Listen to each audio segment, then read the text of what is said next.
अधिक मास की सप्तमी तिथि को, सप्तमी तिथि अधिक मास, इसके सिवाय नहीं होगा वो, अधिक मास के सिवा वो हो ही नहीं सकता, केवल अधिक मास। घर के बच्चे ज्यादा बीमार रह रहे हैं, उनको सांस की प्रॉब्लम हो रही है, सर्दी खत्म नहीं हो रही, निमोनिया हो रहा है, बार बार उनको कफ जम रहा है, तकलीफ हो रही है, तो पीपल का छोटे से छोटा पत्ता लीजिए और एक बेलपत्री का पत्ता लेकर दोनों पत्र को अधिक मास की सप्तमी के दिन शिव जी को समर्पित कर दिए। पिपलेश्वर महादेव का नाम लेकर उसको समर्पित करिए। उन दोनों को उठाकर लेकर जाओ, उन दोनों को जहां बच्चा रहता है उस घर में किसी भी स्थान पर उसको रख दीजिए। उसकी जो कफ जमना है, जो निमोनिया है, वो धीरे धीरे समाप्त होना प्रारंभ हो जाता है। सप्तमी तिथि अधिक मास, इसके सिवाय नहीं होगा वो, अधिक मास के सिवा वो हो ही नहीं सकता, केवल अधिक मास। अधिक मास की सप्तमी तिथि को पीपल का पत्ता, छोटा छोटा ही बेलपत्र का पत्ता समर्पित, नाम लेना है पिपलेश्वर महादेव। क्या नाम है? जम के बोलिए जरा, पिपलेश्वर महादेव। हमने पहले भी कथा में कहा, एक है कुंदकेश्वर महादेव, जो दवाई नहीं लगती, कुंदकेश्वर का नाम है कसम। कफ शरीर में निमोनिया, सर्दी, इसको समाप्त करने के लिए पिपलेश्वर।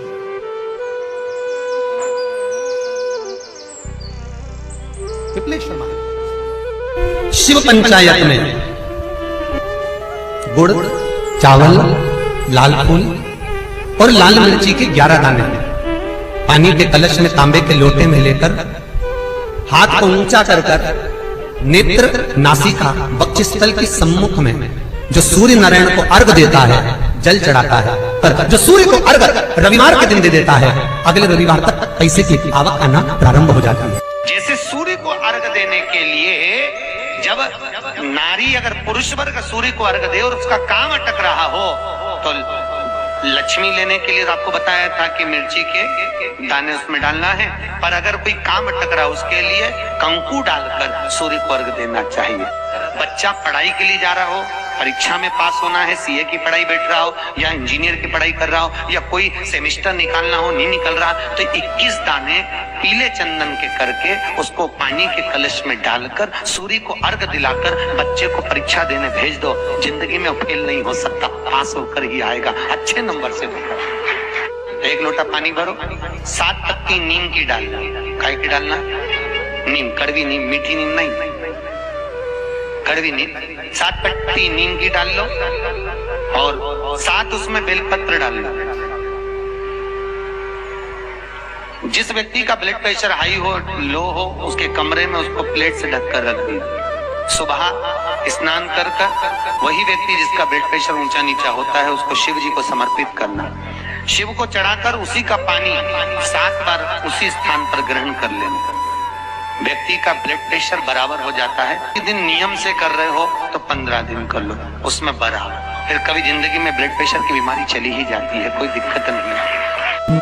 सूर्य देव को, शिव पंचायत के सूर्य देव को जब हम जल समर्पित करते हैं, तब हमारे जीवन का सारा सुख, रोग मुक्ति, और सबसे मूल यही है कि रोग ना रहे शरीर। और एक बात और कहिए,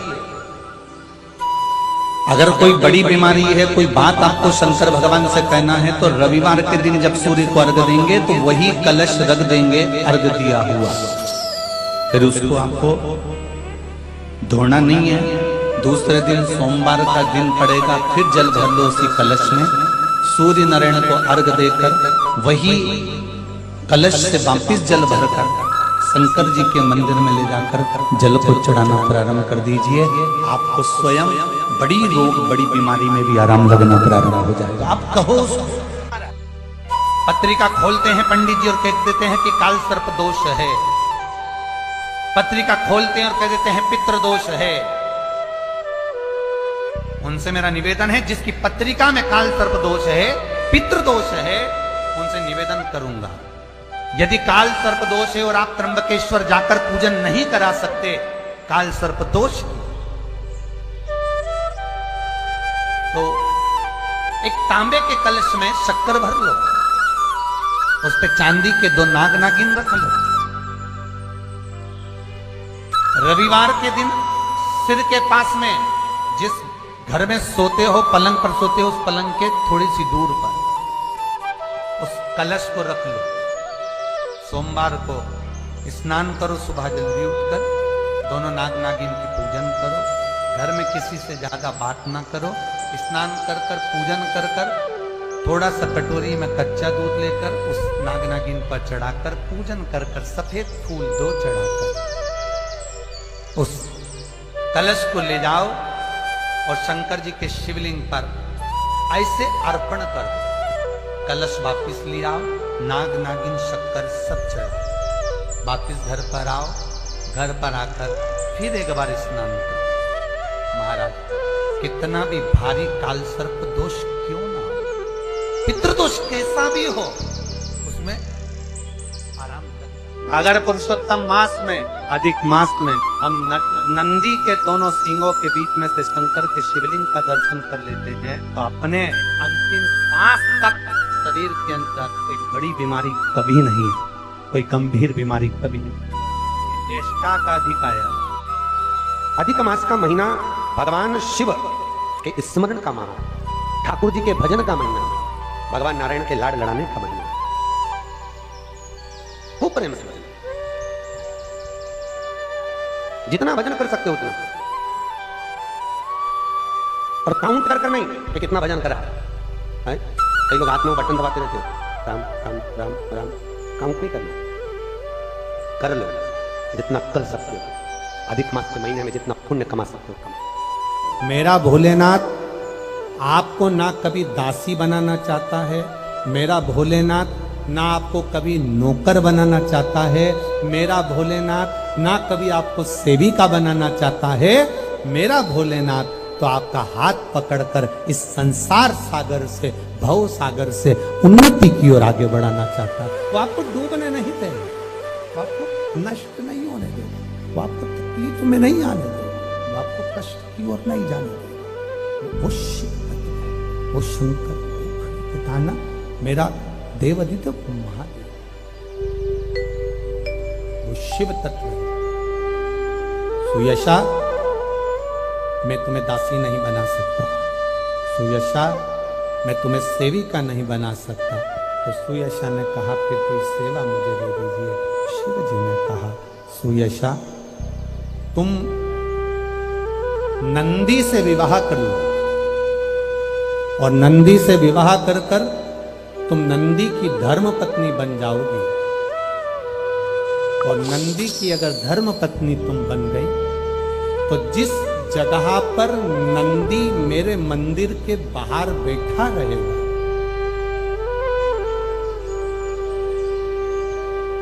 नंदी जिस जगह पर मेरे मंदिर के बाहर बैठा रहेगा, सुयशा उसके कर्णों में, कर्णों के करीब में तू स्वयं विराजमान रहेगा। सुयशा जब कोई नारी, जब कोई पुरुष, जब कोई बच्चा, जब कोई बुजुर्ग, जब कोई भी संसार सागर में रहने वाला मानव मेरे मंदिर में आएगा और नंदी के कान में कुछ कहकर जाएगा, तब तू उसको सुनकर माँ पार्वती से कहेगी। और पार्वती जब मेरे साथ प्रतिदिन प्रदोष काल में, प्रदोष के समय, शाम के समय भ्रमण पर जब पार्वती मेरे साथ जाएगी तो पार्वती मैया जिसके सामने नंदी को रोक देगी, मैं उसके ऊपर कृपा करते हुआ चले जाऊंगा। ये हमारा भाव शिव महापुराण की कथा वर्णन कर, ये हमारा भाव भगवान देवादिदेव महादेव का चरित्र वर्णन कर, ये शिव तत्व वर्णन कर। कितने लोग हैं जो भगवान नंदी के कानों में कुछ कहकर आते हैं? बोले हो कभी? सीधे बोल देते हो क्या जाकर? नंदी के कानों में कहने का भी एक तरीका है, आप लोगों को मालूम होगा वो तरीका? नहीं मालूम? बेलपत्री की जो डंडी रहती है ना, बीच का जो भाग है, ध्यान दिए ना जरा सा, ये बीच की जो डंडी है, फिर से देखिए, बेलपत्री के 2 पत्ते और उसके पास में जो बीच की जो डंडी का भाग है, दिख रहा है आप लोगों को? ये 2 डंडी, ये बीच की 2 पत्ती, उसके बीच में जो 2 डंडी का भाग होता है। जब हम देवादिदेव महादेव से कोई बात कहने वाले होते हैं ना कि बाबा बहुत दुखी हूँ, बाबा बहुत तकलीफ चल रही है, बाबा मैंने एक कंपटीशन एग्जाम में परीक्षा दी है बाबा, मेरे जीवन में ये तकलीफ हो रही है बाबा।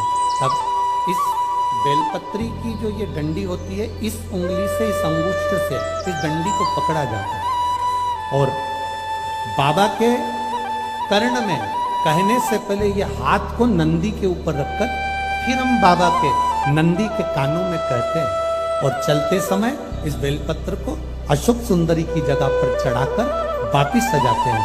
देव अधिदेव महादेव को पार्वती की बात मानना ही पड़ती है और वो कहना ही पड़ता है। ये बेलपत्र की महत्व, ये जितना फल एक बेलपत्र की पत्ती में उतना की उतना फल। हम आपसे फिर कहेंगे, कभी मौका मिल जाए जिंदगी में, कभी तुम्हारे जीवन में अगर मौका मिले और कहीं बेलपत्री का वृक्ष मिल जाए जिसकी छांव तुम्हारे ऊपर पड़ रही हो, तुम्हारे ऊपर अगर बेलपत्री की छांव पड़ रही हो, उसके नीचे बैठकर कभी मौका मिले, एक बेलपत्री का पत्ता मात्र रखकर आप शिव जी का नाम लेकर जल भी अगर समर्पित कर रहे हो ना, तो वो 12 ज्योतिर्लिंग को जल चढ़ाने के बराबर फल प्रदान कर। एक बेलपत्री का पत्ता, एक बेलपत्री का वृक्ष, एक बेलपत्री के वृक्ष की छांव हमारे जीवन को कृतार्थ कर देती है, धन्य कृतार्थ। शिव महापुराण की कथा कहती है, पुरुषोत्तम मास चालू हुआ है, अधिक मास चालू हुआ है। 5 चीजें अधिक मास के महीने में शिव जी के लिए आप करिए।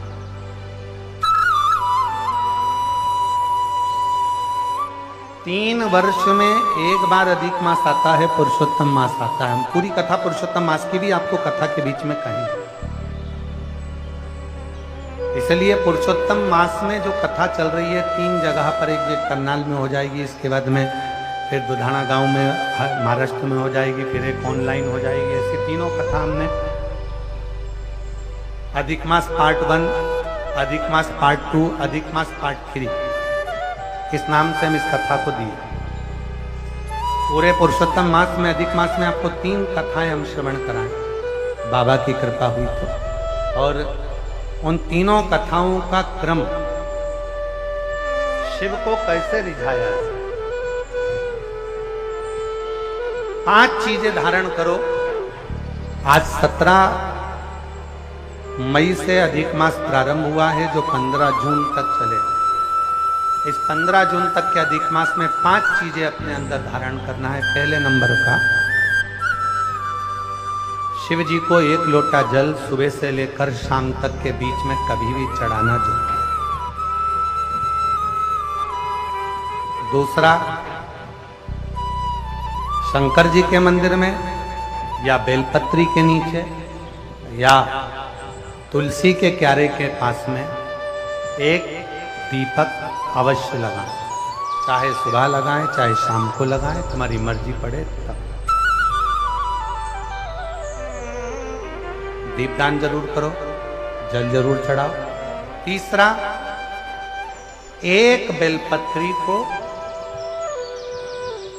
रख लें और उसी बेलपत्र को पहले दिन से लेकर 17 मई से लेकर, अधिक मास के पहले दिन से लेकर अधिक मास के आखिरी दिन तक 15 जून तक एक ही बेलपत्र को एक कागज में या किताब में उसको रख लें। उसको रोज शिव जी को समर्पित करें। श्री शिवाय नमस्तुभ्यम बोलकर अपनी कामना करें। वापिस उठाकर उसको अपने किताब में रख लें। फिर कल वापिस समर्पित करें, फिर वापिस रख लें, फिर वापिस समर्पित करें।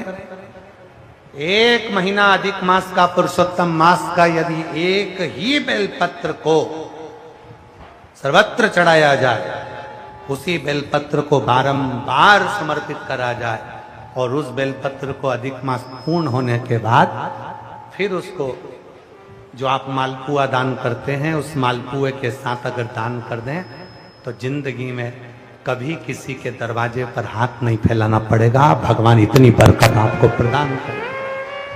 इतनी बरकत दे। एक बेलपत्र, वही बेलपत्र पहले दिन से चालू होती है। किसी भी शिवलिंग पर, चाहे पार्थिव पर चढ़ा लो, आप चाहें तो अपने, हम गुरुजी हम वहां पर नहीं है, हम कथा में रहते हैं, हम कथा सुनने जाते हैं, तो हम कहां चढ़ाएं? एक कंकर उठाओ, पार्थिव पे चढ़ाओ, पेड़ के नीचे पार्थिव बनाया, उसी पे चढ़ा के रख ली, फिर उसी को बेलपत्र को, उसी बेलपत्र को बारंबार पूरे अधिक मास के महीने में 1 महीने तक उसी बेलपत्र को चढ़ाना है, उसी को रखना है। फिर आखिरी दिन जो अधिक मास पूर्ण होगा, उस दिन उस बेलपत्र को मालपुए पे रखकर शिव जी को चढ़ाकर लेके आना पहले, फिर मालपुए पे रखना और उसको रखकर फिर भगवान उस मालपुए को तुम दान। मालपुआ दान नहीं कर सकते तो तुम बतासे दान कर दो, पर मीठे के साथ उस बेलपत्र को दान किया जाए।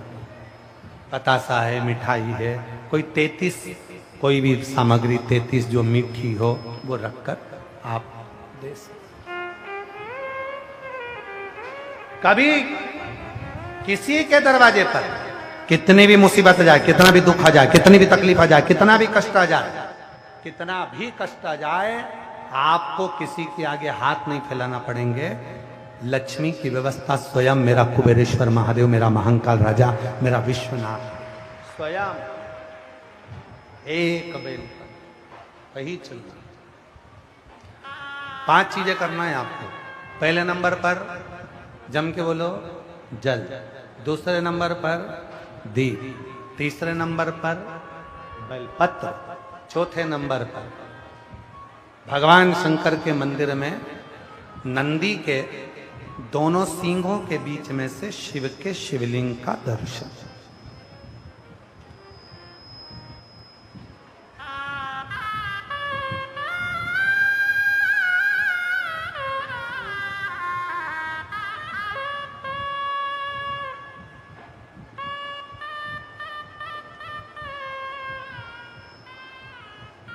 नंदी के जो सींग है, उन सींग के मध्य में से भगवान शंकर का दर्शन। क्यों? किस लिए?